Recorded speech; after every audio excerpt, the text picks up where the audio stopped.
Well, hello, welcome everyone. Thank you for joining me this afternoon. I imagine we will have some people join a bit late. We had quite a few people sign up today. So thank you for being here. Thank you for joining us. Today, I am going to be talking about a new tool that the Best Practice Committee has developed. It's a plain language form that we would like to introduce to DPA administrators to start using for their programs to help consumers better understand what they're signing up for when they use DPA. So just briefly, our agenda today, I will quickly touch on the benefits of best practices and why we gather here for these meetings. I'm going to talk a little bit about recent trends, some challenges, and the solution that we've come up with as a step towards helping to ensure that consumers fully understand what they're signing up for when they use down payment assistance. I'm hoping to get some feedback and have a bit of discussion about the tool that we have drafted, and then talk a little bit about next steps. So just quickly, just like to acknowledge that we did launch the best practices nearly 2 years ago. And the goal of the best practices is to essentially promote standardization. We want to ensure that there's transparency for consumers and the industry. Remove barriers, making it easier for DPA to be accessed and for the transaction to be more successful.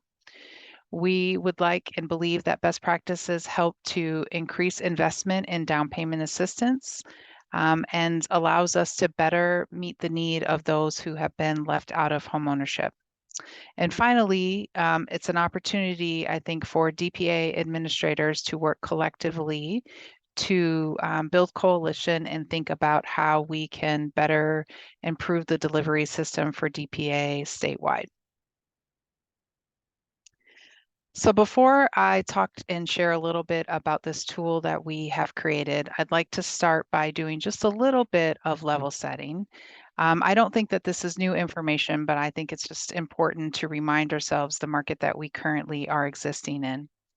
So as we all know, interest rates, while stable, are much higher than they were in early 2022. Um, from a historical perspective, this may be we may still have very reasonable rates.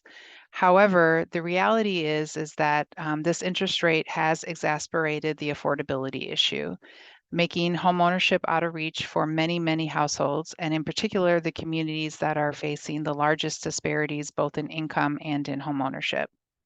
So I took a look at the Minnesota Realtor Association data for June, and what they showed is that the median sale price year over year is up statewide by 4%, now at just over 340,000.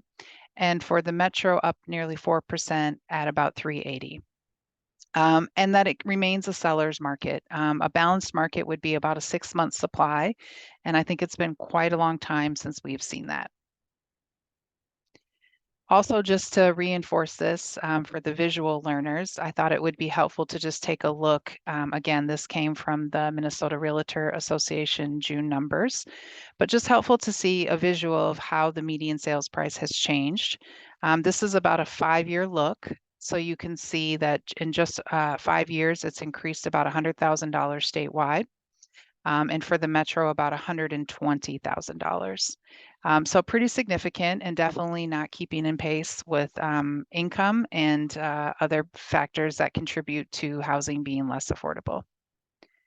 We did add these two little call out boxes here of 1,700 and 2,300. And this is just to kind of visualize the impact of the interest rate. So for about a $300,000 home in early 2022, a monthly PIT payment would have been approximately 1,700. Fast forward to today, because of interest rates, that payment would now be 2,300. So again, no surprises here, but a lot of factors that are contributing to housing being less and less affordable for the consumers we're trying to reach. So on the counter side of that, what we have started to see are some changes in trends with down payment assistance. We've seen quite a big increase in down payment assistance. We're seeing higher amounts of DPA being used by one buyer. Many buyers are layering multiple programs. I've seen transactions of upward of 5 or more programs, and we're seeing funds being used faster and faster. You know, on one hand, this is, great that more funds are in the market. I think we've been making a concentrated effort to increase funds and particularly targeted funds to close the racial homeownership gap. But we've also seen that there's some challenges that are coming along with this. And again, this data is a bit anecdotal, but I think all on the call would agree that this is what we're seeing. So again, while we see that as a positive result and positive trends that DPA programs are receiving higher funding and we're reaching the intended audience, a significant and it's been a significant impact on access. What we also know is there are challenges. As I noted, the market changes are also driving the industry to get creative. Many professionals in the lending and real estate industry promote themselves on the back of DPA as if it's their program. And so one of the challenges that comes with this is often when consumers are accessing down payment assistance, it is being led by the professional and being used as a tool to recruit customers. And on one hand, it's great that they're supporting their customer in this, but it often leads the buyer in the dark and not fully understanding the terms of the DPA. Often what buyers are hearing is that you need this DPA, these funds are available to you, this great opportunity. And while yes, the buyer does receive a loan estimate and they do receive the loan documents, in most instances, this is well after a purchase agreement has been submitted. And again, consumers are often confused and not fully understanding the terms of the DPA. And again, while down payment assistance is an amazing tool and is make or breaking the experience for many buyers, there are real impacts. Receiving DPA and using down payment assistance in your transaction can impact the amount of time the buyer has to live in their home as their primary residence before they make a profit at the time of sale. Depending on the amount of DPA and some of the transactions we've seen upon sale, many buyers are going to have their profit reduced by $30,000 to $50,000. So that definitely impacts the amount of time they need to remain in the home if they're going to see an increase in wealth. And it also can impact preservation and their ability to access equity while they are in the home. So not understanding the terms of the DPA, and for that matter, the goal of the DPA, I think is going to continue to contribute to further mistrust in the community and leave a lot of buyers scratching their head, not understanding why they didn't have the positive outcome they thought they would have with home ownership in terms of wealth creation. And when I say the goal of the DPA, I think it's important that we start to acknowledge that not all DPAs have the same goal in mind or intent. Some DPA products are meant to incentivize and encourage people to live in certain communities. Other DPAs are aimed at creating access and helping people get into homeownership, while some yet further have the goal of access and wealth creation. So just kind of naming that. So what is the opportunity, right? So I think as a collective of down payment assistance administrators, we have the opportunity to respond. I think as DPA administrators, ensuring that buyers receive consistent and clear information is a role that we can take. And I think partially it starts with taking the responsibility or ownership over this, ensuring that we play a part in making sure that buyers and consumers understand what they are signing up for when they utilize down payment assistance so that they can make the right decision for themselves and we can continue to protect the brand and the benefit of down payment assistance.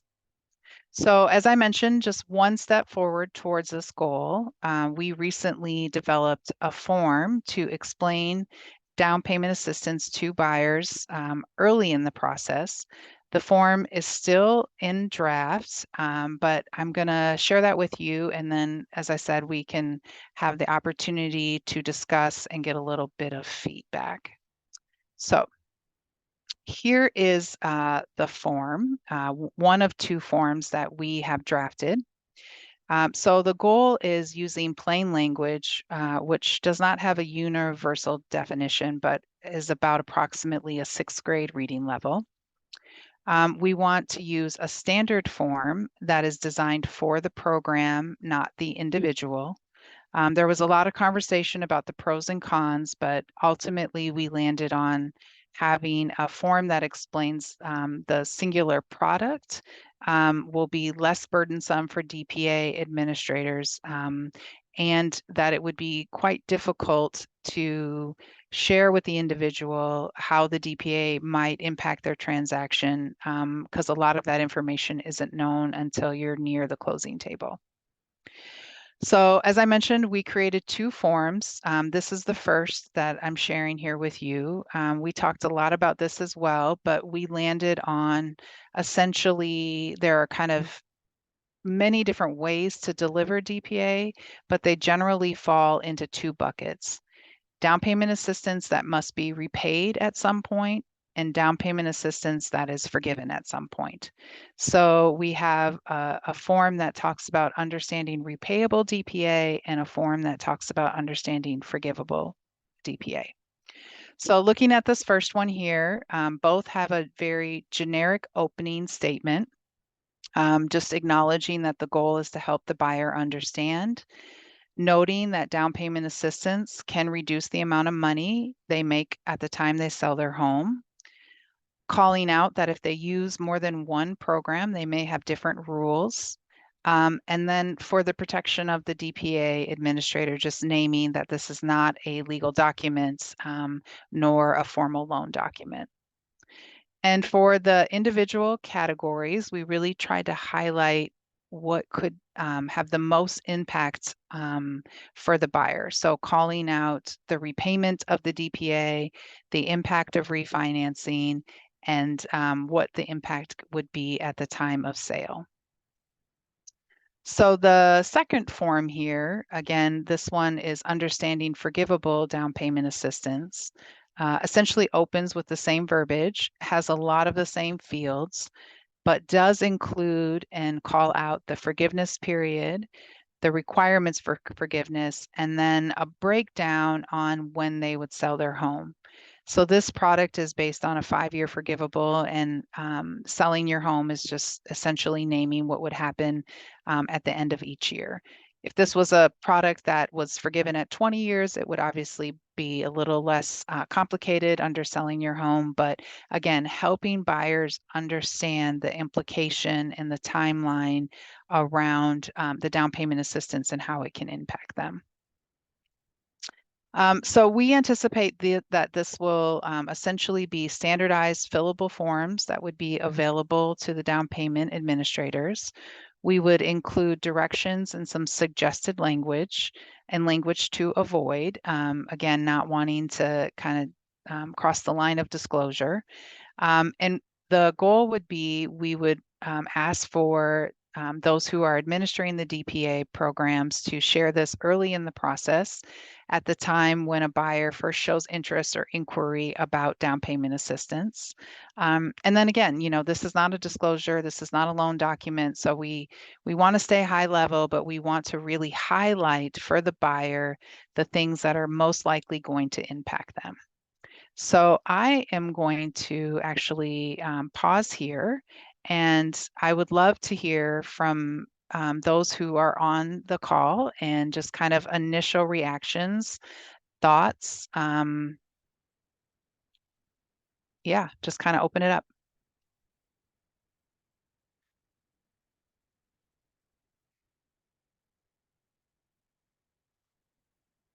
So some things to think about. What features do you like most? Is there anything that you think is important that we missed? Would you use this tool? Why or why not? This is Henry. Can I ask a question? Sure. Do we not want them to sign this, or do we not want them to initial it? So, like, typically, sometimes if a person doesn't have to sign a document, you could send it to them and they could initial it. I think most people in the call are probably using some type of form of DocuSign or some type of form system that allows clients to sign a document. Is that something we want to look at doing? I think that's a fair suggestion. I don't know what people think if that then makes it feel more formal, like a official loan document, but I think that's a great suggestion and I'm open to people's feedback on that or thoughts on that. I think for our program, Ramsey County First Home, this would definitely be helpful. We have had concerns about the fact that we work directly with the lender because it's easier, but in some loans, we have no contact with the buyer. And so we have had concerns about that. So to have a document like this where I can reach out separately to the buyer and say, hey, I just want to introduce myself and make sure that you understand these things. And can you initial? I think that would really be great. I think it would be really helpful. Great. Thank you for that feedback.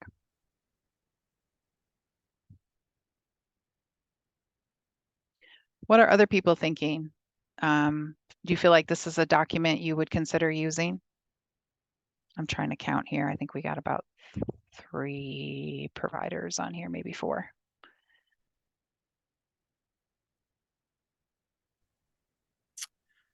So this is Jason with NeighborWorks Home Partners.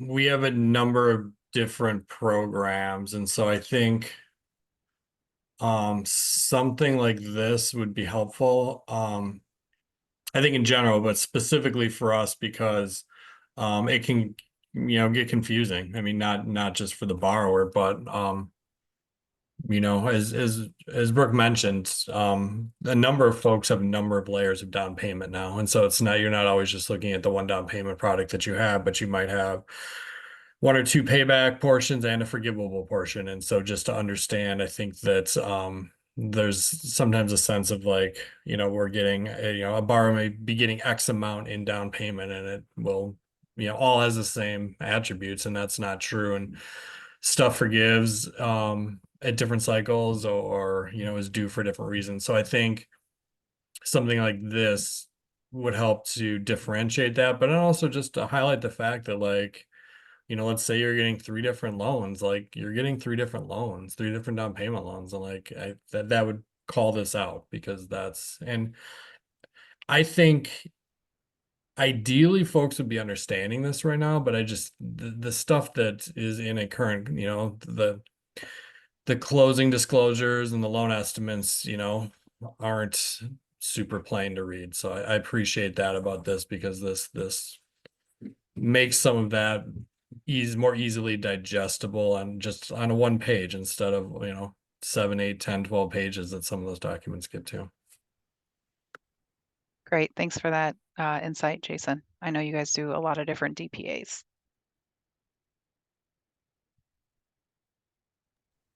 Piggybacking off of what Jason just said, I didn't even think about the fact about the multiple loans.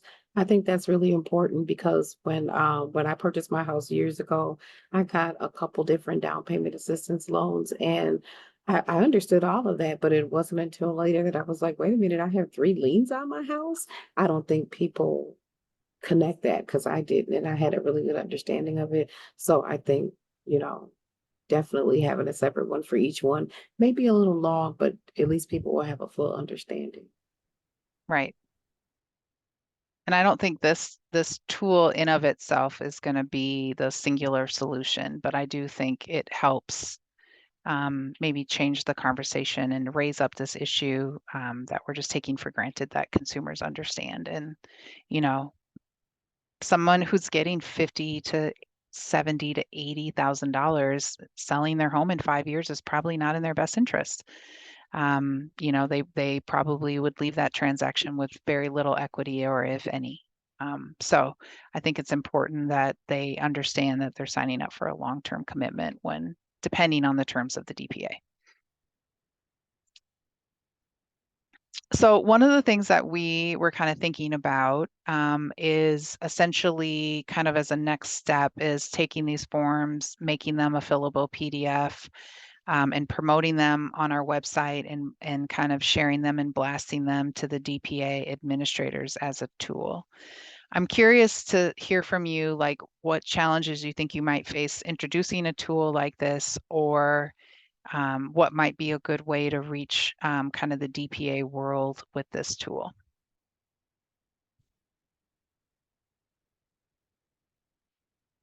Like you shared that you don't have a lot of contact with the buyer. Do you think it's going to be difficult for you to connect with the buyer? There just hasn't been a reason. Sorry, I got three screens going here. That's okay. No, it's not difficult because I have their contact information, but I usually don't reach out unless I have a reason to reach out or Mm-hmm. unless the lender has included them on the emails, and I'll continue to include them. But I Mm-hmm. think this would be a good, like basically once we determine eligibility, we can do a conditional approval. I think that would be a good point to say, hey, you're conditionally approved. I just want to make sure that you understand what this means, before we get Right. into the final documents. Um, yeah, I just Yeah. don't reach out probably because of the volume, as much work as I have, unless I have Yeah. a reason to, I'm keeping it moving. Yeah. Okay. Well, this may be a lot of work, but it'd be nice too if this was maybe one of the forms was part of the closing package, even if we got it signed prior to closing or initialed. But even having it put in the closing package again to go with the buyer when they leave the closing would be nice. And my recommendation would be on hot pink or lime green paper. This is my opinion.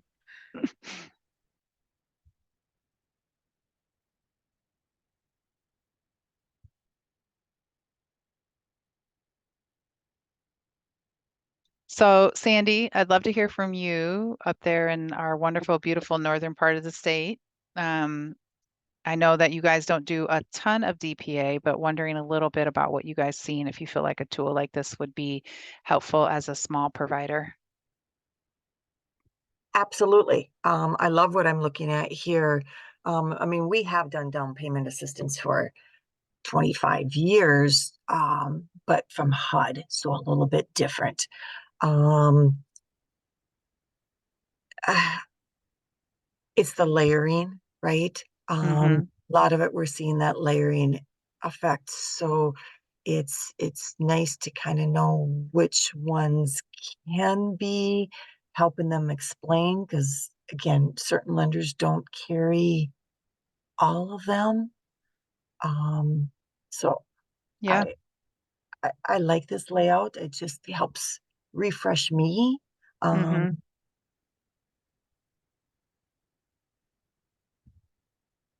Great. Thank you for that. Good to hear.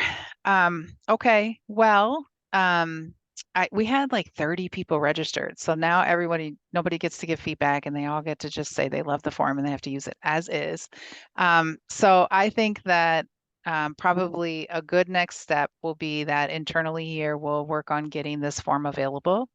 We'll create some space on our website where it can be accessed, and then I think get it to you guys, and I think I might call on you to also help other DPA people that you like. We have to kind of like carry this conversation amongst ourselves as well. So if you're working with other DPA providers and like, hey, are you using this form? I'm using this form, and really starting to promote not just this form, but the idea that as DPA originators, we have some responsibility also too in helping to make sure that buyers are understanding the product. And for me, the biggest fear I have is we're going to look ahead in 5 to 7 years and people are going to be ready to make some natural transitions in life. And, as you see the stats, people live in this a home for 8 to sometimes 14 years. And then it's going to be, everyone sold me on this wonderful dream of home ownership. I became a home buyer and I've got hardly any equity because, I had this DPA I didn't understand, or interest rates drop and I didn't realize I couldn't refinance into a lower interest rate, or I need to draw on equity and now I realize I can't do that because I've got this DPA. So I think we want to set people up for success and make sure that we don't have this kind of blowback and unintended consequences of being so focused on accessing home ownership, we're not thinking about the long-term strategy of wealth creation and preservation. So this might be the shortest meeting we've had, and that's okay. It's August. I think next year we're going to skip summer. I don't think we get full participation in summer. I know this is Minnesota vacation month, so I totally respect it. I'll be on vacation in another week too. So I appreciate you guys taking the time to join today. And I guess the last thing I would just kind of share is that we are going to do our I'm just looking, I got the like button paused here. We are going to have our next kind of gathering and we are going to meet again in November. And we're going to talk a little bit about homebuyer education and advising and the importance it has in the role of educating a consumer and what the experience is, and especially the benefit and the value and what the consumer gets out of it if they complete education prior to signing a purchase agreement, which I know some down payment programs require, but many still do not require education prior to purchase agreement. So we want to highlight the experience of the consumer and talk a little bit about this so people understand really the full benefit of what a consumer gets, particularly when they complete it earlier in the process. So I thank you for, yep, Roxanne. I was just gonna say, I see Sandy has her hand up. Oh. Sandy, is there something you wanted to say? Brooke, you mentioned, really educating them, especially when there's layered funds and when they do want to go and sell that house in 4 or 6 years. And some of them have the different terms and paybacks. And because ironically, what you teach and educate and what perhaps they hear and understand just disappears in those years. And they, go to sell and it's like they totally forgot about all of this. And then it becomes educating their realtor and and other people, helping them to get the best equity back out of that house. So I just wanted to say that's a really key piece, and however we can best learn to educate them, that layering piece I think is really important.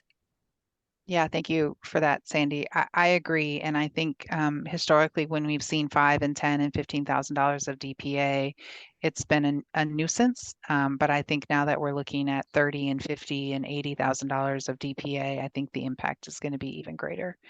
And I think that particularly with down payment assistance, I think not in all cases, but in many cases, even to like, the point of Ramsey County, like you mostly are working with the lender. A lot of times the professional is leading the process and the consumer isn't even really fully understanding the type of DPA they're getting until closing. And then depending on who their closer is, determines if that even gets detailed or not. So I think you're right. I think it does go to the wayside after many years. And I think there's also not a lot of upfront explaining being done. And I think a lot of conversation happens around the first mortgage and the monthly payment and the interest rate, but not a lot is happening around the DPA. And in some ways, shared equity, while it also has its challenges, there's a lot of upfront education so people understand how that works. And on some level, I think we're getting close, not quite at the tipping point where we're entering the amount of subsidy that some kind of upfront education about down payment assistance might be valuable for people who are taking DPA, like a 30-minute required course or something. So I think it's something that we're going to have to continue to talk about as we move forward with seeing these trends of large investment. So. But thank you, everyone. I appreciate your joining today. I appreciate your conversation and listening.